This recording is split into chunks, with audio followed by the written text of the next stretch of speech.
হেৰি পানী উঠোৱা মটৰটো বেয়া হৈছে অৰ্জুনক মাতকচোন হেৰা শুনিছা ছোৱালী ডিঙিত কাঁইট লাগিলে অৰ্জুনক মাতাচোন দেউতা মই কালিৰ পৰা এই অংকটোৰ এনচাৰে উলিয়াব পৰা নাই অৰ্জুন দাক মাতি দিবাচোন ঐ মা মা এই গৰুজনী পেট চলিছে বেজি দিব লাগিব অৰ্জুন দাক মাতচোন আজি মোক অকলে পাই মাৰিছতো আজি মোৰ লগত অৰ্জুন থাকিব লাগিছিল এতিয়া গম পালি হয় আবে অৰ্জুন অৰ্জুন অৰ্জুন কোন অৰ্জুন মাত তাক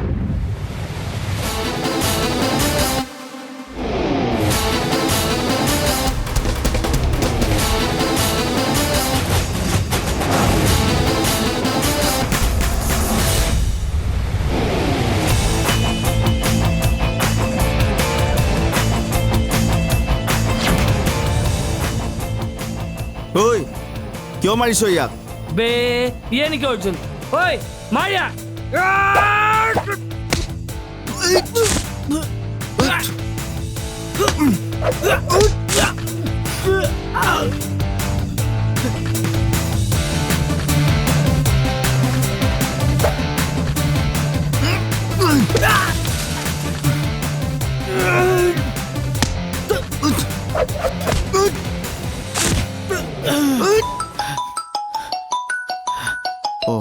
হেল্ল' তুমি যে মোক লগ কৰিব মাতিছিলা পাহৰিলা নেকি মই আহি ৰৈ আছোহি তুমি আহিলা নেকি ৰবা মই 1 ঘণ্টাৰ ভিতৰত পাই আছো মোৰ প্ৰিয় মানুহজনীয়ে ফোন কৰিলে সেইকাৰণে বাচি গলি নহ'লে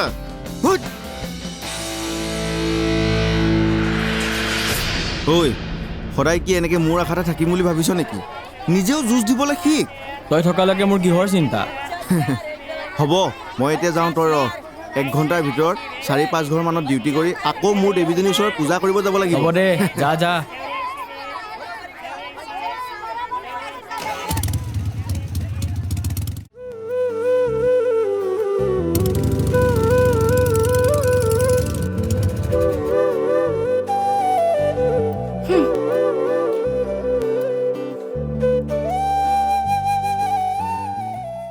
হে মোৰ সৰগৰ পৰি কিনো দি পুজিম তোমাক কিনো দি পুজিলে বুজিবা আমাক হয় এই অভাজনৰ কিছু দেৰি হৈছে সেইবাবে খেমিবা আমাক পাগল হ'ব এতিয়া ডায়লগ মাৰিব নালাগে মই জানো তোমাৰ সংবোৰ যে বেছি দীঘলীয়া নহয় বাৰু সেইবোৰ বাদ দিয়া আজি তোমাক মই ইম্পৰ্টেণ্ট কথা এটাৰ কাৰণেহে লগ কৰিব আহিছোঁ কোৱাচোন কি ইম্পৰ্টেণ্ট কথা সদায় কি এনেদৰেই থাকিম বুলি ভাবিছা নেকি আমাৰ বিয়াৰ কথা কি ভাবিছা ঘৰত কিন্তু সদায় ইটোৰ পিছত সিটো বিয়াৰ প্ৰস্তাৱ আহি আছে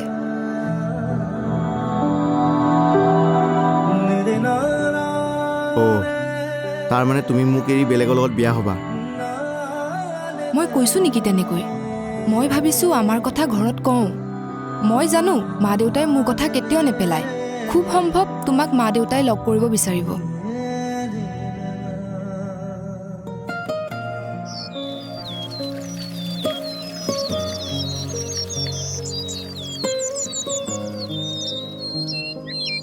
ৰতন পানী দিছ বাইদেউ পানী দিছোঁ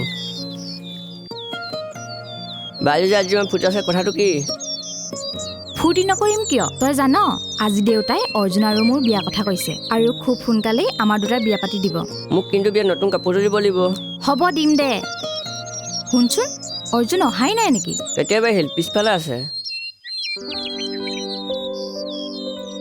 অৰ্জুন আহি মোক মাত এষাৰ দিয়া নাই যে তাক ৰ আজি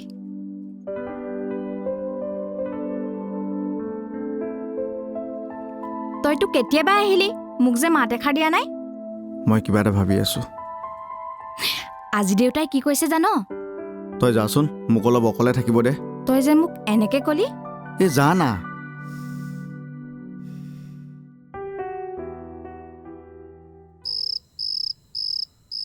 চা মাজনী বিয়া বাৰু বোলা কথাটো তেনেকৈ সাধাৰণভাৱে লোৱা সিদ্ধান্ত নহয় আৰু সেই অৰ্জুন বোলা ল'ৰাটোৰ আচল পৰিচয় আজিলৈকে কোনো গমেই নাপায় নদীত উটি অহা ল'ৰা এটা সি গাঁও বুঢ়াই পাই তুলি তালি ডাঙৰ দীঘল কৰিলে কিন্তু দেউতা সি বহুত ভাল ল'ৰা বুজিছোঁ ভাল ল'ৰা কিন্তু তই এটা কথা কিয় বুজি পোৱা নাই কাইলৈ যদি কিবা কাৰণত গাঁওবুঢ়াই তাক ঘৰৰ পৰা উলিয়াই দিয়ে তহঁতি থাকিবি ক'ত খাবি কি দেউতাই ঠিকেই কৈছে তই অলপ ভালদৰে ভাবি চাচোন।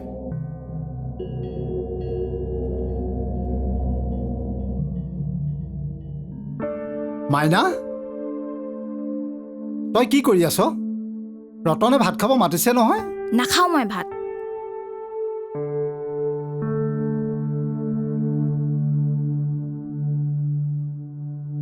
মা তই কিয় মন মাৰি আছ? মালৈ মনত পৰিছে নেকি? নহয়, ই মোক আজি বহুত বেয়াকে কৈছে। কোনে? অৰ্জুনে? অঁ, সি আজিকালি মোৰ কোনো কথাতে গুৰুত্ব নিদিয়া হৈছে। এনেকৈ হ'লে মই তাৰ লগত কেনেকৈ সংসাৰ কৰিম? অঁ, সেইটো কথা। সেইটো কথাতনো ইমান চিন্তা কৰি থাকিব লাগেনে? সি চাগে কিবা কামত ব্যস্ত আছে। এই হ'ব দে, তাক মই ভালকৈ বুজাই দিম। আৰু এটা ভাল খবৰ আছে জান, কাইলৈ মই তাৰ লগত ভালমতে আলোচনা কৰি তহঁতৰ বিয়াৰ দিন ঠিক কৰি দিম। সঁচা? অঁ, ব'ল এতিয়া ভাতকেইটা খাই ল'বি।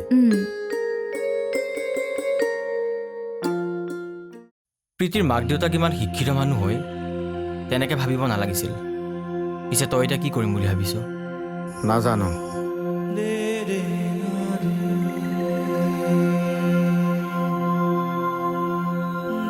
তই এনেকৈ মনে মনে থাকিলে নহ'ব, বুজিছ?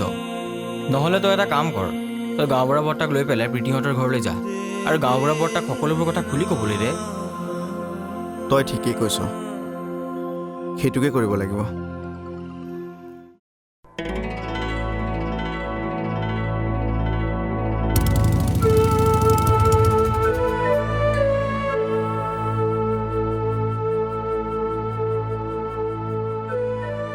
অৰ্জুন আহিলি? মই তোলৈ ৰৈ আছিলোঁ ভাল কথা এটা ক'বৰ বাবে।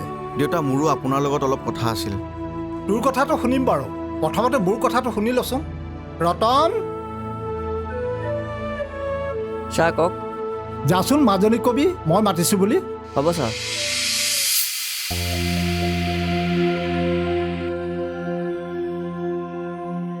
মাজনী,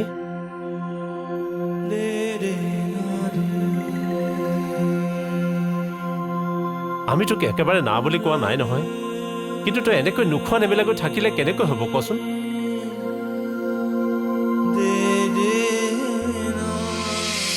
আচলতে মই তহঁত দুটাৰ বিয়াৰ কথা ভাবিছোঁ মানে বিয়াৰ একেবাৰে দিন বাৰ ঠিক কৰিম বুলি ভাবিছোঁ। তহঁত দুটা মানে? তোৰ আৰু জীয়াৰ। আপুনি কি কৈছে মই একো ধৰিব পৰা নাই দেউতা। তই পাহৰি হ'বলা, সেই সৰুতে যে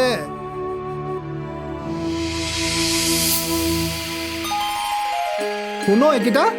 দেউতা, আমি জৰা কইনা খেলি আছো। অঁ, হয় নেকি?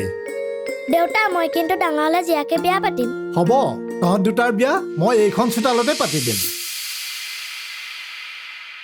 দেউতা, সেইবোৰ সৰুতে খেলা খেল আছিলে আৰু বিয়া কোনো খেল ধেমালি নহয়।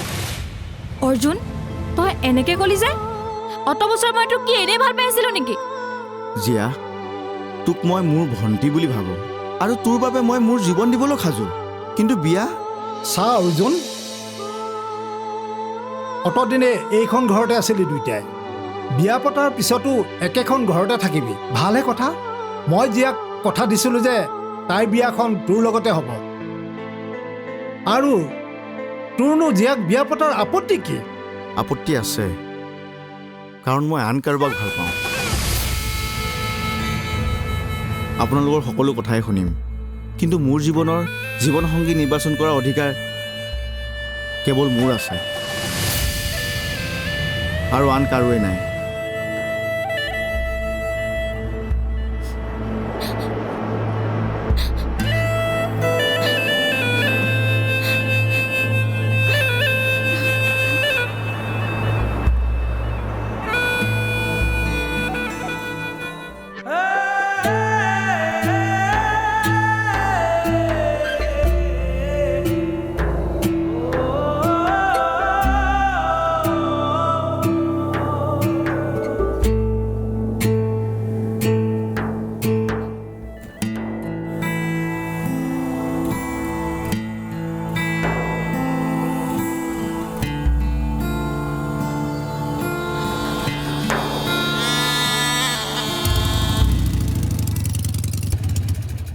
কি হ'ল, ইমান দৌৰা দৌৰিকৈ মাতি পঠালি যে? নকবি আৰু, মোৰ ৰুমৰ কাৰেণ্টৰ বৰ্ডখন কালিয়ে বেয়া হ'ল। আহচোন চাই দিবিহি। ব'ল। বচা বচা, কোন ক'ত আছ? মোক বচা, অ' মোক বচা বচা। অৰ্জুনে মোক শেষ কৰিলে ঐ কি হৈছে অৰ্জুনে মোক শেষ কৰিলে ঐ কোন ক'ত আছ আহৈ কোন ক'ত আছ ওলাই আহৈ এইফালে কোনে কি কৰিলে তোক অৰ্জুনে মোক শেষ কৰি পেলালে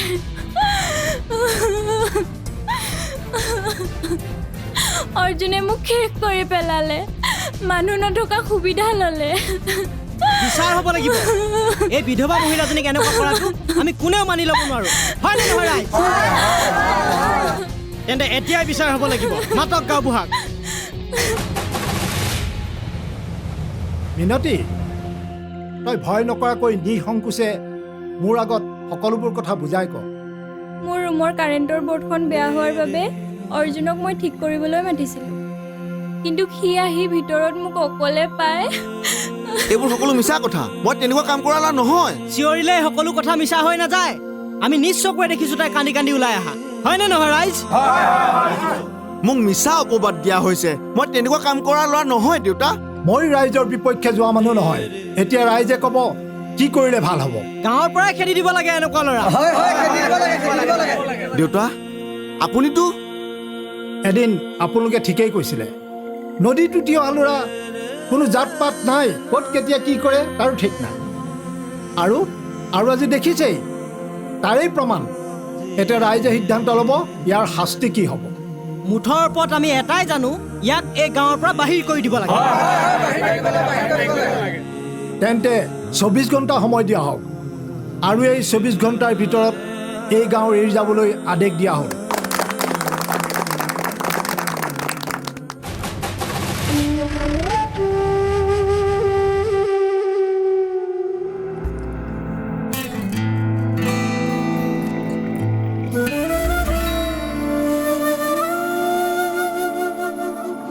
মোক তুমিও ভুল বুজিছা ন শেষবাৰৰ বাবে তোমাৰ মুখখন চাবলৈ মন গ'ল সেইবাবে মাতি পঠালোঁ মই তোমাক বুজি পাওঁ সেইবাবেতো ইমানখিনি হৈ যোৱাৰ পিছতো তোমাৰ ওচৰলৈ আহিছোঁ নাজানো আমাৰ ভাল পোৱা সফল হয়নে নহয় কিন্তু তোমাক মই সদায় মোৰ বুকুৰ মাজত সাঁচি ৰাখিম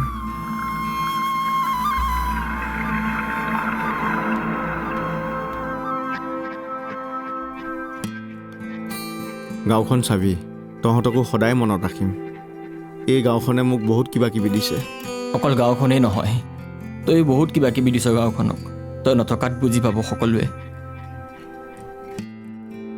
পিছে এতিয়া ক'ত যাবি নাজানো এদিন এই নদীখনতে উটি উটি আহিছিলোঁ এতিয়া এই নদী পাৰে পাৰে গুচি যাম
ক'ত গৈছিলি তই অৰ্জুনক লগ কৰিবলৈ কিয় গৈছিলি ইমানবোৰ হৈ যোৱাৰ পাছতো কি আশাত গৈছিলি আকৌ লগ কৰিবলৈ এই গাঁওখনে এদিন বুজিব আৰু তেতিয়া তোমালোকেও বুজিবা যে অৰ্জুন কি আছিল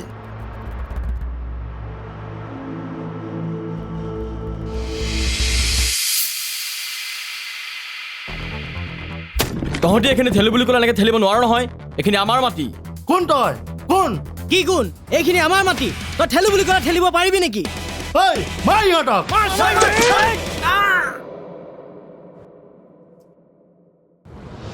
এই সীমা কাৰোবাৰ দম আছে নেকি সলনি কৰি দেখাবলৈ গাঁওবুঢ়া ডাঙৰীয়া আপুনি কি চাই আছে কিবা এটা কৰক এতিয়াতো তহঁতৰ অৰ্জুনো নাই তহঁতক বচাবলৈ চব মেখেলা পিন্ধা মাইকী নে কোনোবা মতা আছে আছে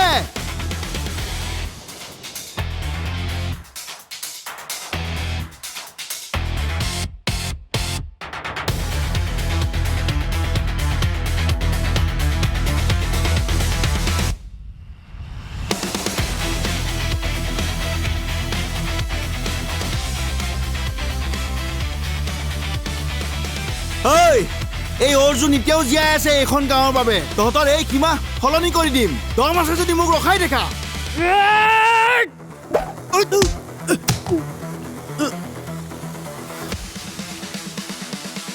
আৰু কাৰোবাৰ মৰিবলৈ মন আছে যদি আগুৱাই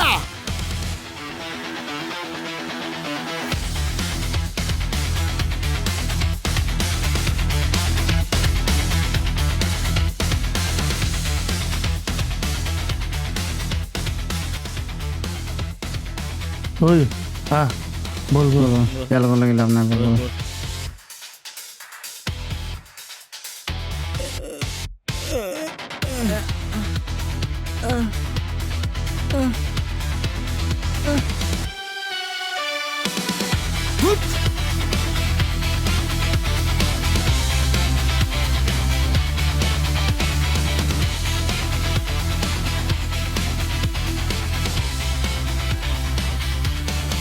অৰ্জুন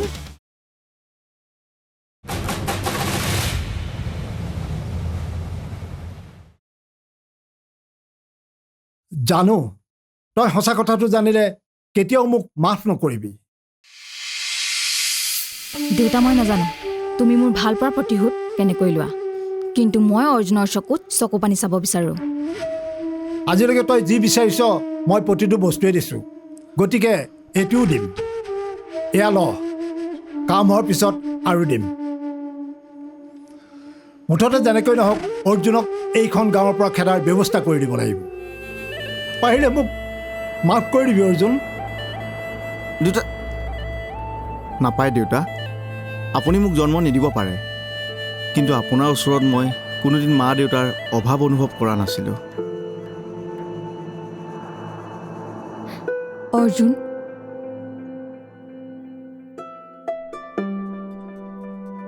তই মোৰ ভণ্টি তোৰ বাবে মই মোৰ জীৱন দিবলৈ সাজু অৰ্জুন কোন সেইজনী লক্ষ্মী যি আহি মোৰ ঘৰত আৰু এজনী লক্ষ্মী হ'বহি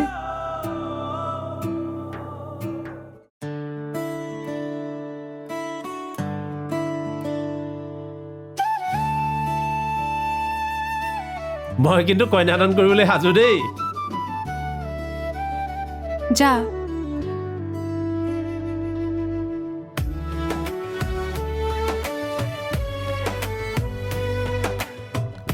দেউতা